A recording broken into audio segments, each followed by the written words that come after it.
হরে কৃষ্ণ দর্শক বন্ধুরা, আশা করছি আপনারা সকলেই রাধা মাধবের কৃপায় ভালো আছেন। আজ আমরা শ্রীমদ্ ভগবদ গীতার দ্বিতীয় অধ্যায় সাংখ্যযোগের 50 নম্বর শ্লোকটি পাঠ করব। এর সাথে সাথে অনুবাদ এবং তাৎপর্য বিশ্লেষণ করব।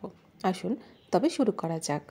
বুদ্ধিযুক্তা জাহাতিহ উভয়েষু কৃত দুষ্কৃতে তস্মাৎ যোগায় যুজ্যস্য যোগঃ কর্মসু কৌশলম।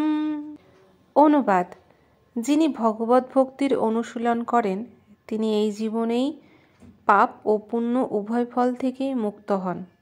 অতএব তুমি নিষ্কাম কর্মযোগের অনুষ্ঠান করো, সেটি কর্মকৌশল।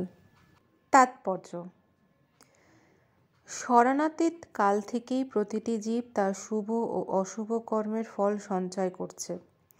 এভাবে অজ্ঞতার অন্ধকারে নিরন্তর আচ্ছন্ন হয়ে থাকার ফলে জীব তার স্বরূপ ভুলে গেছে। এই অজ্ঞানতা থেকে নিষ্কৃতি পাওয়ার উপায় হচ্ছে ভগবদ্গীতার নির্দেশিত ভগবানের উপদেশ হৃদয়ঙ্গম করে তার সেবায় নিজেকে সম্পূর্ণভাবে উৎসর্গ করা। তাহলে আমাদের অজ্ঞতার আবরণ উন্মোচিত হবে এবং জন্ম জন্মান্তরের কর্ম ও কর্মের ফলে শৃঙ্খলিত শাস্তি ভোগের কবল থেকে আমরা মুক্ত হতে পারব।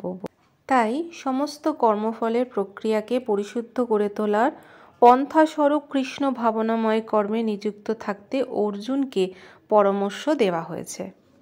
তাহলে দর্শক বন্ধুরা, এই ছিল আমাদের শ্রীমদ্ ভগবদ গীতার দ্বিতীয় অধ্যায় সাংখ্যযোগের 50 নম্বর শ্লোকটির তাৎপর্য। আগামীকাল আপনাদের সাথে আবার দেখা হবে পরবর্তী শ্লোক নিয়ে। আপনারা ভালো থাকুন, সুস্থ থাকুন। রাধে রাধে।